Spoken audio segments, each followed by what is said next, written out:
सूजी के sandwich. So friends, ये बहुत ही ज़्यादा टेस्टी रेसिपी है। ये जो है ना, घर के बेसिक सामान से बनकर तैयार होती है और बहुत जल्दी बन जाती है। बहुत बेसिक सी रेसिपी है। जैसे हम इडली बनाते हैं स्टीम करके, बस उस तरीके से बनती है। और ये जो है ना, बहुत ज़्यादा हेल्दी होती है। बच्चों को, बड़ों को, सभी को बहुत ही ज़्यादा अच्छी लगेगी ये रेसिपी। तो मैंने इसे बस सिंपल तरीके से बनाया है, बट कुछ टिप्स एंड ट्रिक्स हैं जिसे हमें फॉलो करना है तो बिल्कुल ऐसी बनकर तैयार होगी। तो बस झटपट शुरू करते हैं ये टेस्टी और हेल्दी रेसिपी।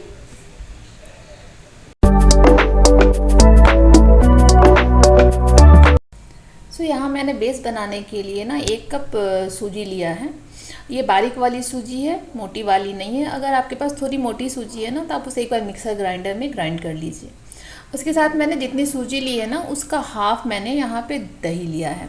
दही की क्वांटिटी आप बिल्कुल सेम रखिएगा। जितना सूजी लीजिएगा उसका हाफ दही लीजिएगा। दही से ही ना बहुत ज़्यादा सॉफ्ट बनती है। अब उसके बाद क्या करेंगे ना, इसे अच्छे से मिक्स कर लेंगे।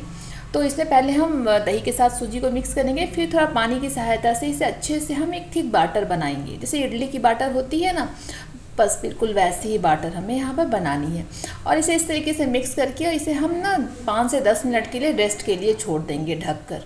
उससे क्या होता है, सूजी जो है ना वो फूलती है। फूलने के बाद उसका टेक्सचर बहुत अच्छा होता है, बिल्कुल स्मूथ हो जाती है। तो हम इस स्टेज पर इसे जो है ना ढककर छोड़ देंगे।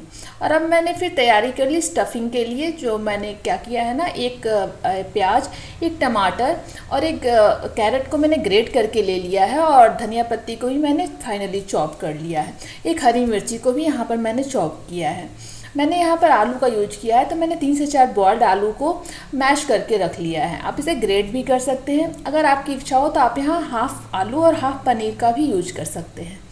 तो इस तरीके से मैंने फिर उसके बाद एक कढ़ाई चढ़ा ली है। उसके बाद मैंने उसमें राई डाला है, थोड़ी सी जीरा डाली है और उसके बाद मैंने हरी मिर्ची इसमें ऐड की है। फिर क्या करेंगे ना, इसमें प्याज जो हमने काट कर रखा है फाइनली चॉप किया हुआ, उसे डाल देंगे। उसके बाद टमाटर और जो गाजर रखा है वो भी ग्रेट करके उसे भी यहाँ पर ऐड कर देंगे। हमारा जो फ्लेम होगा वो लो टू मीडियम होगा, क्योंकि तेज़ आंच पे जो है ना सब्जियों के जलने का डर है। तो हम बिल्कुल मीडियम फ्लेम पर इसे फ्राई करेंगे। और फिर इस स्टेज पर जो है ना, इसमें हल्दी पाउडर और नमक डाल देंगे। तो मैं नमक डालना भूल गई थी, तो मैंने लास्ट में ऐड किया है। आप इस स्टेज पर ही नमक डालिए। जब भी हम प्याज डालते हैं ना, तो उसके बाद हमें नमक ज़रूर डालना चाहिए। उससे क्या होती है ना, प्याज की जो प्रोसेस होती है पकने की, वो बहुत फास्ट हो जाती है। अब यहाँ बेसिक ना रॉ मसाले जो है, पाउडर मसाले मैंने यहाँ यूज किया है। तो मैंने यहाँ 1 छोटी चम्मच धनिया पाउडर लिया है, 1 छोटी चम्मच जीरा पाउडर, 1 छोटी चम्मच रेड चिली पाउडर लिया है, 1 छोटी चम्मच चिकन मसाला या सब्जी मसाला, जो भी आपके पास अवेलेबल है आप ले सकते हैं। और 1 छोटी चम्मच मैंने गरम मसाला ऐड किया है। और 1 छोटी चम्मच जिंजर गार्लिक पेस्ट यूज किया है। उसका टेस्ट इसमें बहुत अच्छा आता है। और उसके बाद जब भी हम सूखे मसाले डालेंगे ना, तो उसके बाद हमें थोड़ा सा पानी ऐड करना है, जिससे क्या होगा ना, मसाले जो है वो जलेंगे नहीं। और इस तरह से बिल्कुल लो मीडियम फ्लेम करते हुए मैंने मसालों को फ्राई कर लिया है। और उसके बाद मैंने इसमें आलू ऐड कर दिया है। तो जो मैश करके हमने रखा था ना, या ग्रेट करके, तो उसे बिल्कुल यहाँ ऐड कर देंगे और अच्छे से बिल्कुल ना मसाले के साथ इसको मिक्स कर लेंगे, ताकि मसाले जो हैं, आप चाहे तो यहाँ मैशर का भी यूज कर सकते हैं। तो अच्छे से मैश कर लेंगे इसे। उसके बाद मैंने यहाँ पर ना फ्लेवर के लिए मैंने गैस ऑफ कर दिया है। बिल्कुल बनकर तैयार हो गई है मिक्सचर। उसके बाद मैंने इसमें थोड़ा सा चाट मसाला ऐड किया है। तो उसके बाद जो इसका जो टेस्ट है ना, बहुत ही अच्छा आता है। तो इस तरीके से मैंने इसे निकाल लिया है। इसे बिल्कुल ठंडा होने के लिए रख देंगे हम। अब क्या करेंगे, क्योंकि हमें जो सैंडविच का बेस बनाना है उसे स्टीम करना है। तो उसके लिए मैंने स्टीमर चढ़ा लिया है। तो ये मेरे इडली का स्टैंड है। तो मैंने इस तरीके से, आप चाहते हैं कढ़ाई में भी पानी लेकर के और इसे स्टैंड रख कर और एक बर्तन को मेजर कर लेंगे, जो उसके अंदर आराम से जा सकती है तो उसके बाद फिर हम बिल्कुल पानी को खौलने के लिए रख देंगे। और फिर क्या करेंगे, जिस भी बर्तन को हमें उसके अंदर रखना है मिक्सचर को, उसे बहुत अच्छी तरीके से ग्रीस करेंगे। तो ग्रीस करने के लिए हमें ऑयल का यूज करेंगे। तो यहाँ ऑयल को लेकर हमें अच्छे से बिल्कुल इसे ना ग्रीस कर लेना है। ग्रीस करने से क्या होगा कि हम जब निकालेंगे ना इस बेस को, तो बहुत अच्छे से आराम से वो बाहर आ जाएगी। और हमें बिल्कुल ठंडे होने के बाद ही बेस को निकालना है। अगर हम जल्दबाजी करेंगे ना, तो बेस जो है वो टूट सकता है। तो बिल्कुल ठंडी हो जाए, उसके बाद ना हम उसे निकालेंगे। अब हमने जो बाटर को रखा था ना रेस्ट होने के लिए, वाह कितनी अच्छी है, हो गई है ना, बिल्कुल सेट स्मूथ हो गई है। अभी थोड़ी मुझे ठीक लग रही है, तो मैंने इसमें थोड़ा सा पानी ऐड किया है। तो आप देख लीजिएगा इसकी जो कंसिस्टेंसी है ना, इडली बैटर जैसी होती है, बिल्कुल वैसी स्मूथ होनी चाहिए। तो उस हिसाब से आप अपने क्वांटिटी के हिसाब से इसमें पानी ऐड कर लीजिए। तो ये बैटर बिल्कुल रेडी है। अब क्या करेंगे ना, इसे अच्छा फ्लफ़ी बनाने के लिए मैंने 1 चम्मच यहाँ इनो पाउडर यूज किया है, और हमें 2 बाउल की ज़रूरत होगी, क्योंकि हमें सैंडविच बनाना है। तो एक बेस नीचे होगा और बीच में फिलिंग आएगी और ऊपर एक बेस होगा। ओके, तो 2 ये बाउल में मैंने मिक्सचर को डिवाइड कर लिया है। अब एक बाउल को जो है हम ढक कर रख देंगे, और एक बाउल में हम आधी इनो पाउडर को मिक्स करेंगे। तो क्या है ना, इनो मिक्स करने के बाद हमें बिल्कुल बैटर को रखना नहीं होता है, हमें इमीडिएट यूज करना होता है, क्योंकि उसका फिर जो उसका काम होता है ना, वो फिर थोड़ा सा स्लो हो जाता है। तो इसलिए मैंने ना बैटर जो एक बाउल को रख दिया है, और मैंने हाफ इनो को ही बचा कर रख दिया है। बस इस तरीके से ना इसे मिक्स कर लेंगे, और जो हमने जो ग्रीस किया हुआ बर्तन रखा है ना, बस उसमें इससे पोर करेंगे, और अच्छे से ना टैप करते हुए थोड़ा सा हम इसे जैसे नीचे की तरफ थोड़ा पुश करते हुए बर्तन को जो है, कैसे हम अगर हम केक वगैरह बनाते हैं तो उसे सेट करते हैं ना, तो उस तरीके से करेंगे तो ये इवनली चारों तरफ फैल जाएगी और पूरे अच्छे से सेट हो जाएगी उस वो में। तो अच्छे से इसे जो है ना हम सेट करके, और जो स्टीमर में पानी बिल्कुल बॉयल हो जाए, बस उसमें हम वेरी केयरफुली फ्रेंड्स आप यहाँ पर यूज कीजिएगा, क्योंकि स्टीमर काफ़ी गर्म होता है।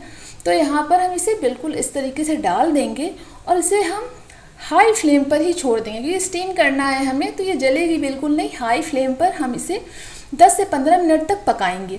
इन बिटवीन आप एक बार इसको निकाल कर ना चेक कर लीजिए। तो इस चेक करने के लिए मैंने यहाँ पर एक नाइफ़ का यूज़ किया है, उसे थोड़ा ग्रीस कर लेंगे और बीच में डालकर इसे देखेंगे। यहाँ आप टूथपिक का भी यूज कर सकते हैं। तो अगर वो बिल्कुल क्लीन बाहर आ जाती है, दैट मीन्स कि है ना अच्छे से कुक हो गई है। और अगर थोड़ी लगी रह जाती है तो आपको जो है ना थोड़ी देर और कुक करना होगा। तो एक बार जो है थोड़ी लगी हुई आई थी, मैंने चेक करी थी, तो मैंने इसे 2 मिनट के लिए और ज़्यादा छोड़ दिया था। अब ये बिल्कुल रेडी हो गई है, तो मैं इसे ठंडा कर लिया है मैंने। अब ये बहुत गर्म है, तो मैं आपको गर्म दिखा रही हूँ। तो अब ठंडी हो गई थी, तो फिर मैंने एक नाइफ़ को जो ग्रीस करके रखा था ना चेक करने के लिए, बस उससे ही जो है ना साइड के जो किनारे होते हैं वो स्टिक होते हैं अच्छे से। तो स्टीम के दौरान तो उसे हम थोड़ा सा ना उस तरीके से कर लेंगे तो वो आराम से बाहर आ जाएगी। तो अभी हमें बाहर नहीं निकालना है। इस स्टेज पर हम क्या करेंगे, अब इसमें जो मैंने फिलिंग रखी है ना उसे जो है इसके अंदर डालेंगे और इसे अच्छे से इवनली स्प्रेड करेंगे। जैसे सैंडविच में हम स्प्रेड करते हैं ना, बिल्कुल उसी तरीके से। इस स्टेज पर फ्रेंड्स अगर आपके पास हरी चटनी है या कोई चटनी आप अप्लाई करना चाहते हैं अपने सैंडविच में, तो आप पहले आप हरी चटनी को या पुदीना चटनी को आप अप्लाई कर दीजिए और उसके बाद फिर आप इस बैटर को डाल सकते हैं। और इस स्टेज पर मैंने ना पिज़्ज़ा सीजनिंग का थोड़ा यूज किया है और रेड चिली फ्लेक्स यूज किया है। अगर आपकी इच्छा हो तो आप यहाँ पर कुछ और भी वेरिएशंस कर सकते हैं, जो भी आपके बच्चे को पसंद है या आपको पसंद है, तो उसका टेस्ट बहुत ही अच्छा आएगा, जो स्टीम होने के बाद अच्छी लगे। बस उसी चीज़ को हमें यहाँ यूज करना है। अब क्या करेंगे, मैंने जो एक बाउल रखा था ना उसमें आधी बची हुई इनो को मिक्स करेंगे और जस्ट इमीडिएट पोर कर देंगे इसके ऊपर। तो हमने जो स्टफिंग पोर कर रखी है ना उसके ऊपर जस्ट इस बैटर को जो है अच्छे से मिक्स करेंगे और जस्ट उसके ऊपर पोर कर देंगे और उसके बाद उसे फिर से टैप टैप टैप करेंगे। वो क्या होगी ना, फिर बैटर अच्छे से सेट हो जाएगी, बिल्कुल चारों तरफ अच्छे से सेट हो जाएगी। पहले स्पून की हेल्प से हम थोड़ा सा इसे स्प्रेड कर लेंगे हल्के हाथों से, बिल्कुल उसे टैप टैप टैप करेंगे तो ये बिल्कुल सेट हो जाएगी। साइड साइड से ना पूरी तरफ गोलाई में बिल्कुल कवर हो जाएगी। जब हमारी स्टफिंग है ना एकदम इन बिटवीन हो जाएगी। अब फिर से हमें सेम प्रोसेस करना है फ्रेंड 10 से 15 मिनट तक, या फिर ये डिपेंड करता है कि आपकी क्वांटिटी जो है बैटर की कितनी है, तो उसके हिसाब से आप फिर से एक बार इन बिटवीन चेक कर लीजिए। तो नाइफ़ की सहायता से मैंने इसे चेक किया और आप देख सकते हैं बिल्कुल ये क्लीन निकल के बाहर आ रही है। तो बहुत अच्छे से जो है ये पक गई है। अब इसे आप अच्छे से ठंडे होने दीजिएगा फ्रेंड्स। आप बिल्कुल भी यहाँ जल्दबाजी नहीं कर सकते, क्योंकि क्या है ना, अगर गर्म रहेगी ना तो इसकी बहुत ज़्यादा ये सॉफ्ट रहती है और इसके टूटने का बहुत डर रहता है। तो आप बिल्कुल बैटर को जो है ना थोड़ा इस जो स्टीम किया हुआ है तो इसे आप बिल्कुल ना रवा सैंडविच को बिल्कुल ठंडे होने दीजिए। और फिर उसे हम क्या करेंगे, इसका जो भी बर्तन है या फिर मैंने ढक्कन जो है इसका उससे ही ले लिया है, तो क्या करेंगे उसे अच्छे से ग्रीस कर लेंगे। अगर एक थाली है तो आप थाली को ले लीजिए, जैसे हम केक को पलटते हैं ना, जस्ट लाइक दैट हमें यहाँ पर करना है। तो इस तरीके से मैंने इसे बंद कर दिया, इसका ढक्कन था, और उसे टैप टैप टैप कर दिया बिल्कुल। और ये जो है बाहर आ गई। थोड़ी मुझे दिक्कत हो रही थी निकालने में, क्योंकि मैंने थोड़े गरम गरम में ही कर दिया था, लेकिन आप बिल्कुल ठंडा होने दीजिएगा तब इसे बाहर निकालिएगा। और देखिए अब कितनी सुंदर लग रही है ना, बिल्कुल एकदम फ्लफ़ी और बहुत सॉफ्ट हुई थी।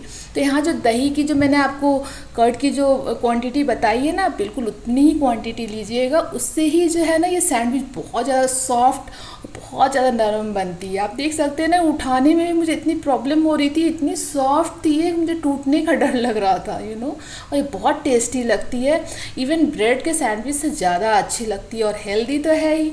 तो इस तरीके से अब इसे थोड़ा सा और गोल्डन ब्राउन करके सुंदर दिखने के लिए और क्रिस्पी टेक्सचर देने के लिए मैंने क्या किया, एक पैन को हीट कर लिया है, वहाँ मैंने 2 स्पून ऑयल लिया है, और उसमें थोड़ी सी राई के दाने और थोड़े जो उजले वाले तिल होते हैं ना, जो बन के ऊपर लगे होते हैं, सेसमे सीड, बस मैंने उसे स्प्रेड किया है। थोड़े से कटी हुई धनिया पत्ती यहाँ पर, इससे बहुत ही अच्छा टेस्ट आ जाता है उस सैंडविच में जो है ना। आप इस तरीके से बिल्कुल, और यहाँ पर जो है फ्लेम को बिल्कुल लो टू मीडियम रखना है हमें।